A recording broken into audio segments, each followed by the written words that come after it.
ಸ್ನೇಹಿತರೆ, ಮೈಸೂರು ದಸರಾದ ಈ ಅತಿ ಮಹತ್ವದ ಪವಿತ್ರ ಕ್ಷಣದಲ್ಲಿ ಚಾಮುಂಡಿ ತಾಯಿಯ ಕೃಪೆಯ ನೆರಳಿನಲ್ಲಿ ಈ ವೇದಿಕೆಯಿಂದ ಮತ್ತು ಸಮನ್ವಯದ ಮೇಳ, ಈ ನೆಲದಲ್ಲಿ ಹುಟ್ಟಿದ ಪ್ರತಿಯೊಂದು ಜೀವಕ್ಕೂ ಈ ಮಣ್ಣಿನ ವಾರಿಸುದಾರಿಕೆ, ಸ್ಪಂದನೆ, ಜವಾಬ್ದಾರಿ ಮತ್ತು ನೆನಪುಗಳು ಇವೆ. ಮೈಸೂರು ಅರಸರ ಸಂಸ್ಕೃತಿಯ ಪರಂಪರೆಯಿಂದ ಹಿಡಿದು ಕನ್ನಡ ಭಾಷೆಯ ಹೃದಯದ ಆಳದ ಸ್ಪಂದನದವರೆಗೆ ಈ ಹಬ್ಬವು ನಮಗೆ ನೆನಪಿಸುತ್ತೆ. ಏನು ಅಂದರೆ, ಸಂಸ್ಕೃತಿ ಎಂದರೆ ಬೇರೆ ಬೇರೆ ಧ್ವನಿಗಳ ಸಂಗಮ, ವಿಭಿನ್ನತೆಯಲ್ಲೇ ಏಕತೆಯ ಸುಗಂಧ. ದಸರಾ ನಮ್ಮ ಸಮಗ್ರ ಸಂಸ್ಕೃತಿಯ ಪ್ರತೀಕ. ನನಗೆ ಗೊತ್ತಿರೋ ಹಾಗೆ ಮೈಸೂರಿನ ಉರ್ದು ಭಾಷಿಕರು ನವರಾತ್ರಿಯ ಎಲ್ಲ 10 ದಿನಗಳಿಗೂ ಕೂಡ ಉರ್ದುವಿನಲ್ಲಿ ಅವರದೇ ಆದಂತಹ ಗುರುತನ್ನು ಕೊಟ್ಟಿರ್ತಾರೆ. ಆ ಗುರುತಿನಿಂದಲೇ ಕರೀತಾರೆ. ನನಗೆ ನೆನಪಿರೋ ಹಾಗೆ ಹೇಳೋದಾದರೆ, ವಿಜಯದಶಮಿಗೆ ಇಲ್ಲಿನ ಉರ್ದು ಭಾಷಿಕರು ಸಿಲಿಂಗನ್ ಅಂತ ಕರೀತಾರೆ. ಅದು ಅವರ ಸಾಹಿತ್ಯ, ಸಂಸ್ಕೃತಿ, ಬದುಕಿನಲ್ಲಿ ಒಂದು ಭಾಗ ಆಗಿದೆ. ಯಾರೂ ಭಿನ್ನರಲ್ಲ, ಯಾರೂ ಪರಕೀಯರಲ್ಲ, ಎಲ್ಲರೂ ಕೂಡ ಒಳಗೊಂಡು ಆಚರಿಸ್ತಕ್ಕಂಥ ಒಂದು ಸಂಸ್ಕೃತಿಯ ಉತ್ಸವ ಇದು. ನನಗೆ ಇನ್ನೂ ಒಂದು ನೆನಪಿದೆ ಇದರ ಬಗ್ಗೆ. ನನ್ನ ಆಪ್ತ ಸಂಬಂಧಿ ಒಬ್ಬರಿದ್ದರು. ನನಗೆ ಅವರು ಮಾವ ಆಗಬೇಕು. ನನ್ನ ಮಾವ ಇಲ್ಲೇ ಹತ್ತಿರದ ಬೆಳಗೊಳದಲ್ಲಿ ವಾಸ ಆಗಿದ್ದರು. ಮತ್ತು ಅವರು ಮೈಸೂರು ಮಹಾರಾಜರ ಅಂಗರಕ್ಷಕ ಪಡೆಯ ಒಬ್ಬ ಸೈನಿಕರಾಗಿದ್ದರು. ಅವರನ್ನು ನಮ್ಮೆಲ್ಲ ಮನೆಗಳಲ್ಲಿ ಸಿಪಾಯಿ ಮೊಹಮ್ಮದ್ ಗೌಸ್ ಅಂತಲೇ ಕರೀತಾ ಇದ್ರು. ನನಗೆ ಈಗ ಹೆಮ್ಮೆ ಅನಿಸುವಂಥದ್ದು, ಮಹಾರಾಜರು ಅವರೊಬ್ಬರೇ ಅಲ್ಲ, ಆ ಥರದ ಅನೇಕ ಅಂಗರಕ್ಷಕರು ಮಹಾರಾಜರಿಗೆ ಇದ್ದರು. ನನಗೆ ಈಗ ಅನಿಸುವಂಥದ್ದು, ಮಹಾರಾಜರು ಜಯಚಾಮರಾಜೇಂದ್ರ ಒಡೆಯರ್ರವರು ಮುಸ್ಲಿಮರನ್ನು ನಂಬಿ, ಮುಸ್ಲಿಮರ ಬಗ್ಗೆ ಅನುಮಾನ ಪಡದೆ ತಮ್ಮ ಅಂಗರಕ್ಷಕ ಪಡೆಯ ಸದಸ್ಯರನ್ನಾಗಿ ಮಾಡಿಕೊಂಡು ಅವರ ಬಗ್ಗೆ ಭರವಸೆ ಇಟ್ಟಂತಹ ಪ್ರಸಂಗ ನನಗೆ ನಿಜವಾಗಿಯೂ ಬಹಳ ಹೆಮ್ಮೆ ತರುವಂಥದ್ದು, ಬಹಳ ಆಪ್ಯಾಯಮಾನವಾದದ್ದು ಅಂತ ನಾನು ನಿಮ್ಗೆ ಹೇಳಿಕೊಳ್ಳಿಕ್ಕೆ ಇಷ್ಟಪಡ್ತೀನಿ. ಸಂಸ್ಕೃತಿ ಅಂದರೆ ಹೃದಯಗಳನ್ನು ಒಟ್ಟುಗೂಡಿಸುವ ಸೇತುವೆ. ಅದು ದ್ವೇಷವನ್ನು ಬೆಳೆಸುವುದಲ್ಲ, ಪ್ರೀತಿಯನ್ನು ಹರಡುವುದೇ ಅದರ ಗುರಿ. ನನ್ನ ಧಾರ್ಮಿಕ ನಂಬಿಕೆಗಳು, ನನ್ನ ಜೀವನ ಪಾಠಗಳು ಯಾವಾಗಲೂ ಹೊಸ್ತಿಲ ಗಡಿಯಾಚೆ ದಾಟಿಲ್ಲ. ಅವು ಯಾವತ್ತೂ ಪ್ರಾಣಿಯನ್ನು, ಮನುಷ್ಯನನ್ನು ನೋಯಿಸದ ಜೀವಪರ ಮಾನವೀಯ ದರ್ಶನವನ್ನು ಬೆಳೆಸಿವೆ. ಈ ನೆಲದ ಸಂಸ್ಕೃತಿ ನನಗೆ ಕಲಿಸಿದ ಪಾಠ ಅಂದರೆ, ಎಲ್ಲರನ್ನು ಒಳಗೊಳ್ಳುವ ಮನಸ್ಸು, ಎಲ್ಲರ ಬದುಕನ್ನು ಗೌರವಿಸುವ ಹೃದಯ. ಇಂದು ಇಡೀ ಜಗತ್ತು ಯುದ್ಧದ ಹಾದಿಯಲ್ಲಿ ನಡೆಯುತ್ತಿರುವಾಗ, ಮನುಕುಲವು ದ್ವೇಷ ಮತ್ತು ರಕ್ತಪಾತದಲ್ಲಿ ಮುಳುಗುತ್ತಿರುವಾಗ, ಮೈಸೂರು ದಸರಾ ಘೋಷಣೆಯು ನಮ್ಮೆಲ್ಲರ ಕಿವಿಯಲ್ಲಿ ಪ್ರತಿಧ್ವನಿಸಲಿ. ಇದು ಶಾಂತಿಯ ಹಬ್ಬ, ಇದು ಸೌಹಾರ್ದದ ಮೇಳ, ಇದು ಸರ್ವ ಜನಾಂಗದ ಶಾಂತಿಯ ತೋಟ.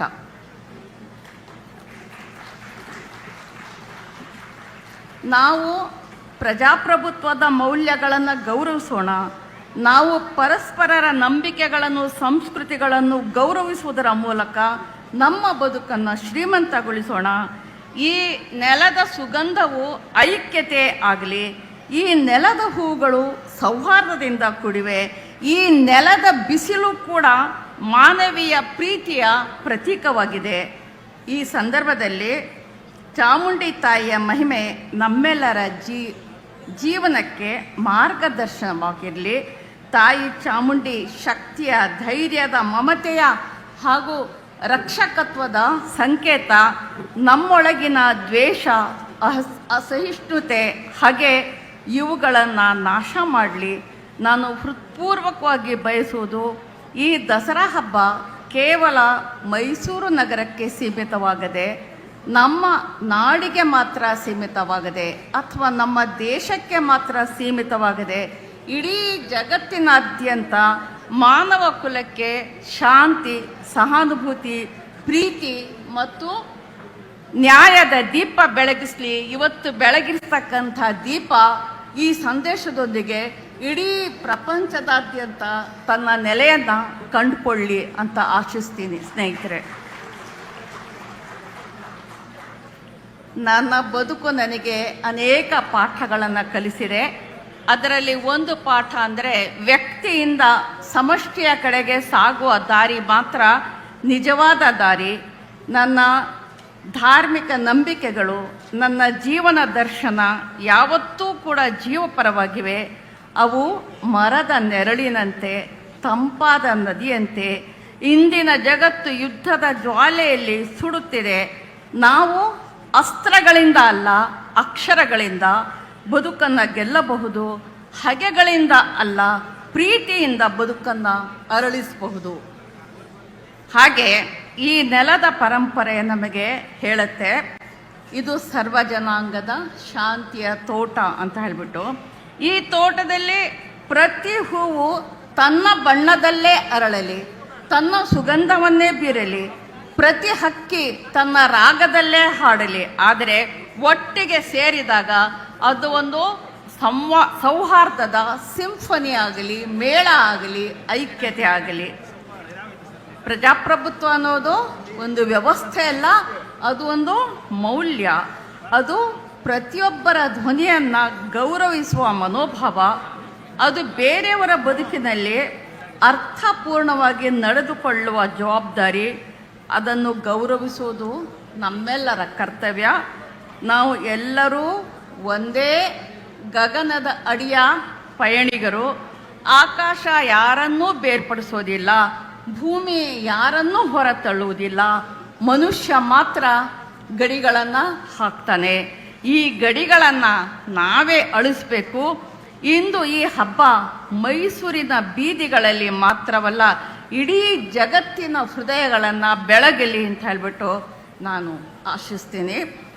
ಚಾಮುಂಡೇಶ್ವರಿ ಅಂದರೆ ಹೆಣ್ಣಿನಲ್ಲಿರುವ ಅಪಾರ ಶಕ್ತಿ, ಅವಳ ಅಜೇಯ ಮನೋಬಲದ ಸಂಕೇತ. ಸ್ತ್ರೀತ್ವ ಅಂದರೆ ಕೇವಲ ಮೃದುತ್ವ ಅಥವಾ ತಾಯ್ತನ ಮಾತ್ರವಲ್ಲ, ಅದು ಅನ್ಯಾಯದ ವಿರುದ್ಧ ದಿಟ್ಟವಾಗಿ ನಿಂತು ಹೋರಾಡುವ ಶಕ್ತಿ ಕೂಡ ಹೌದು ಅನ್ನೋದನ್ನು ನಾವು ಆಕೆಯ ಬದುಕಿನಿಂದ, ಆಕೆಯ ಹೋರಾಟದಿಂದ ನಾವು ಕಲಿತಿದ್ದೇವೆ. ನಾವು ಇತಿಹಾಸದತ್ತ ಒಂದು ದೃಷ್ಟಿಯನ್ನು ನಾವು ಹಾಯಿಸಿದಾಗ ನಾಲ್ವಡಿ ಕೃಷ್ಣರಾಜೇಂದ್ರ ಒಡೆಯರ್ ಅವರು ಇಂದಿಗೂ ಯಾಕೆ ಪ್ರಸ್ತುತ ಆಗ್ತಾರೆ ಅನ್ನೋದು ನಮ್ಮ ಎದುರಿಗೆ ಇರ್ತಕ್ಕಂಥ ಒಂದು ಪ್ರಶ್ನೆ. ಯಾಕೆ ಅಂದರೆ ಅವರು ಇಡೀ ಒಡೆಯರ್ ಅರಸೊತ್ತಿಗೆಯ ವಿಶೇಷ ಮತ್ತು ಅನರ್ಘ್ಯ ರತ್ನ ಅವರಿಗೆ ಹಂಚಿಕೊಳ್ಳೋದ್ರಲ್ಲಿ ಬಹಳ ನಂಬಿಕೆ ಇತ್ತು. ಅವರು ರಾಜಕೀಯ, ಆರ್ಥಿಕ, ಸಾಮಾಜಿಕ ಮತ್ತು ಸಾಮಾಜಿಕ ನ್ಯಾಯದ ಔದಾರ್ಯದ ದೊರೆಯಾಗಿದ್ದರು. ಭೇದ ಭಾವಕ್ಕಿಂತ ವಿಶಾಲ ಮನಸ್ಸಿಗೆ ಅವರು ಗೌರವ ಕೊಡ್ತಿದ್ರು. ಅವರು ನೀಡಿದ ಸಂದೇಶ, ಸಂಪತ್ತನ್ನು ಹಂಚಿದಾಗ ಮಾತ್ರ ಅದು ಬೆಳೆಯುತ್ತೆ, ಶಕ್ತಿಯನ್ನು ಹಂಚಿಕೊಂಡಾಗ ಮಾತ್ರ ದೀರ್ಘಕಾಲ ಬದುಕುತ್ತದೆ ಅಂತ ಹೇಳ್ಬಿಟ್ಟು. ಹೀಗಾಗಿ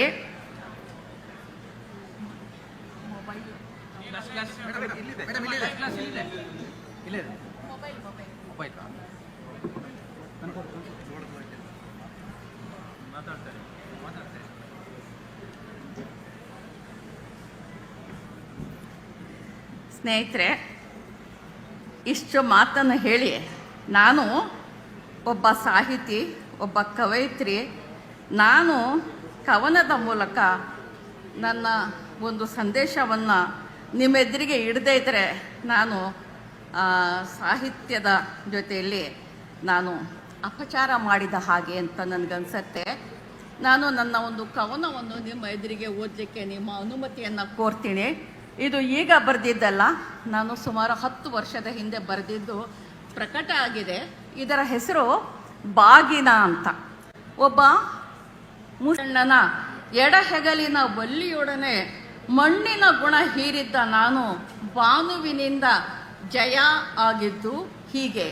ಯಾವುದೇ ಗೋಡೆಗಳಿರಲಿಲ್ಲ ಬಿಡಿ, ಪ್ರೀತಿಯ ಒಳವರತೆಗಳು ಜಿನುಗುವುದು ಹೀಗೆಯೇ ನೋಡಿ. ಸಾಬರ ಮಗಳು ಸಾಬರ ಸೊಸೆಗೆ ಜೀವ ತುಂಬಿದ ಹಸಿ ಮಣ್ಣಿನ ಬಾಗಿನ ಜಯ. ನಡೆಯವ ಹಬ್ಬಕ್ಕೆ ಅರಿಶಿನದ ಎಲೆ ಕಡುಬು. ಗಂಡನ ಮನೆಯ ಕಸೂತಿ ನೆರಿಗೆಗಳ ಸದಾ ಚಿಮ್ಮುತ್ತಿದ್ದರೂ ಎದೆಯಾಳದಲ್ಲಿ ಪಿಸುಗುಟ್ಟಿದ್ದು ಆ ಎಲೆ ಹಸಿರು ವಾತ್ಸಲ್ಯವ ನೇಯ್ದ ಸಾದಾ ಸೀರೆ. ಮಡಿಲಲ್ಲಿ ತುಂಬಿಸಿ ಕವುಚಿದ ಮೊರವ ಮರಳುವ ದಾರಿಯಲ್ಲಿ ನಿಂತು ಅರಳಿ ಮರವ ಕೇಳಿದ್ದೆ, ಹೇಗೆ ಕೊಂಡೊಯ್ಯಲಿ ಇದನ್ನು ನನ್ನ ಅತ್ತೆ ಮನೆಗೆ ಅರಿಶಿನ ಕುಂಕುಮದೊಡನೆ, ಹೇಗೆ ಬಿಡಿಸಲಿ ಬಾಂಧವ್ಯದ ಎಳೆಗಳ ರಂಗೋಲಿಯನ್ನು ಸಾಬರ ಮನೆ ಬಾಗಿಲಲ್ಲಿ. ಕೊಡಲೇ ಯಾರಿಗಾದರೂ ದಾರಿ ಹೋಕರಿಗೆ, ಕೊಡಬಹುದೇ ಅದನ್ನು ಯಾರಿಗಾದರೂ. ಆ ಒಲವನ್ನು, ಆ ಬಲವನ್ನು, ಆ ಪಿತೃವಾತ್ಸಲ್ಯದ ಮಾತೃತ್ವವನ್ನು ನೆನೆಸಿಕೊಂಡಾಗ ಈಗಲೂ ಕಣ್ಣಂಚಿನಲ್ಲಿ ತೇವ. ಮೊರದ ತುಂಬ ಬದುಕಿನ ಪಸೆಯ ಹಸೆಯ ಬರೆದ ಬೇಸಿಗೆ ಹಕ್ಕಿಗೆ ವಿದಾಯ. ಬಸವರಾಜಣ್ಣ, ನೀವು ಕೊಟ್ಟ ಮೊರ ಹೇಳುತ್ತೆ, ಮಿಡಿಯುತ್ತೆ, ಸಹಸ್ರ ಆರೋಪಗಳ ಎದುರು ಒಂಟಿಯಾಗಿ ನಿಲ್ಲುತ್ತೆ. ಇದು ಈಗ ನನಗೆ ನೆನಪಿಗೆ ಬರುತ್ತೆ. ಸಹಸ್ರ ಆರೋಪಗಳ ಎದುರಿಗೆ ಬಸವರಾಜಣ್ಣನ ಪ್ರೀತಿ ವಾತ್ಸಲ್ಯ ನನಗೆ ಜೊತೆಯಾಗಿ ಒಂಟಿಯಾಗಿ ನಿಲ್ಲುತ್ತೆ. ದ್ವೇಷದ ಎಲ್ಲ ಭಾಷೆಗಳನ್ನು ಕವುಚಿ ಹಾಕುತ್ತೆ. ಮುಂಜಾವಿನ ಹೊಂಬೆಳಕಿನೊಂದಿಗೆ ಪ್ರೀತಿಯ ನಿರ್ಮಲ ಅಲೆಗಳು ಮೊರದ ತುಂಬ ತೂರುತ್ತಿರುತ್ತವೆ. ನನ್ನ ಕೆಲವು ಮಾತುಗಳನ್ನು ಮತ್ತು ನನ್ನ ಒಂದು ಕವನವನ್ನು ಕೂಡ ಸಹೃದಯತೆಯಿಂದ ಕೇಳಿದ ನಿಮ್ಮೆಲ್ಲರಿಗೂ ಕೂಡ ನನ್ನ ನಮನಗಳು. ನಮಗೆ ನಮ್ಮ ಸಂಸ್ಕೃತಿ ನಮ್ಮ ಬೇರು, ಸೌಹಾರ್ದ ನಮ್ಮ ಶಕ್ತಿ, ಆರ್ಥಿಕತೆಯೇ ನಮ್ಮ ರೆಕ್ಕೆ. ವಿಶ್ವಕ್ಕೆ ಶೈಕ್ಷಣಿಕವಾಗಿ, ಆರ್ಥಿಕವಾಗಿ, ಔದ್ಯೋಗಿಕವಾಗಿ ಭಾರತದ ನೆಲೆಯಲ್ಲಿ ನಮ್ಮ ಯುವ ಶಕ್ತಿಯೊಂದಿಗೆ ಸೇರಿ ಮಾನವೀಯ ಮೌಲ್ಯಗಳ ಪ್ರೀತಿಯ ಹೊಸ ಸಮಾಜವನ್ನು ಕಟ್ಟೋಣ. ಅದರಲ್ಲಿ ಎಲ್ಲರಿಗೂ ಸಮಪಾಲು ಸಮಬಾಳು ಇರಲಿ. ನಮ್ಮ ಬಾಬಾ ಸಾಹೇಬ್ ಅಂಬೇಡ್ಕರ್ ಅವರ ಸಂವಿಧಾನದ ಒಂದು ಚಿಗುರು ನಮ್ಮ ಎದೆಯಲ್ಲಿ ಚಿಗುರು ಒಡೆಯಲ್ಲಿ ಅನ್ನತಕ್ಕಂಥ ಮಾತನ್ನು ಹೇಳ್ತಾ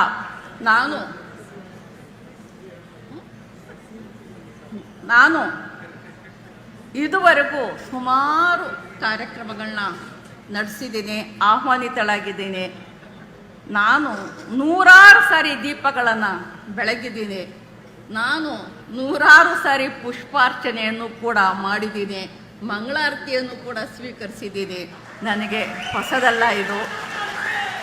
ಆದರೆ ಇದರ ಬಗ್ಗೆ ನಾಳೆ ಬಹುಶಃ ಒಂದು ಕನ್ನಡ ಪುಸ್ತಕ ಪ್ರಾಧಿಕಾರದಿಂದ ಬುಕ್ಕರ್ ಬಾನು ಬದುಕು ಬರಹ ಅನ್ನತಕ್ಕಂಥ ಒಂದು ಪುಸ್ತಕ ಪ್ರಕಟ ಆಗ್ತಾ ಇದೆ.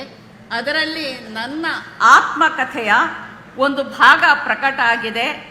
ನನ್ನ ಮತ್ತು ಈ ಹಿಂದೂ ಧರ್ಮದ ಸಂಬಂಧ ಬಾಂಧವ್ಯ ಹೇಗೆ ಇದೆ ಅನ್ನೋದ್ರ ಬಗ್ಗೆ ಅದನ್ನು ನನ್ನ ಆತ್ಮಕಥೆಯಲ್ಲಿ ಬರೆದಿದ್ದೀನಿ. ಅದು ನಾಳೆ ಪ್ರಕಟ ಆಗ್ತಾ ಇದೆ. ಸಾಧ್ಯವಾದರೆ ಅದನ್ನು ದಯವಿಟ್ಟು ನೀವುಗಳು ನೋಡಿ ಅಂತ ಹೇಳಿ, ಎಷ್ಟೇ ರೀತಿಯ ಸವಾಲುಗಳು ಬಂದರೂ ಕೂಡ ದಿಟ್ಟವಾಗಿ ನಿಂತು ನನ್ನನ್ನು ಆಹ್ವಾನಿಸಿ ಈ ಕಾರ್ಯಕ್ರಮದಲ್ಲಿ ನಾನು ಭಾಗವಹಿಸುವುದಕ್ಕೆ ಕರ್ನಾಟಕ ಸರ್ಕಾರದ ಪರವಾಗಿ ನನಗೆ ಆಹ್ವಾನವನ್ನು ನೀಡಿ ನೈತಿಕವಾದಂತಹ ಒಂದು ಬೆಂಬಲವನ್ನು ಕೂಡ ನೀಡಿದಂತಹ ಸನ್ಮಾನ್ಯ ಮುಖ್ಯಮಂತ್ರಿಗಳಾದ ಶ್ರೀ ಸಿದ್ದರಾಮಯ್ಯನವರಿಗೆ ನಾನು ನನ್ನ ಕೃತಜ್ಞತೆಗಳನ್ನು ಸಲ್ಲಿಸಿ ನನ್ನ ಈ ಮಾತುಗಳನ್ನ ಮುಗಿಸ್ತೀನಿ. ನಮಸ್ಕಾರ.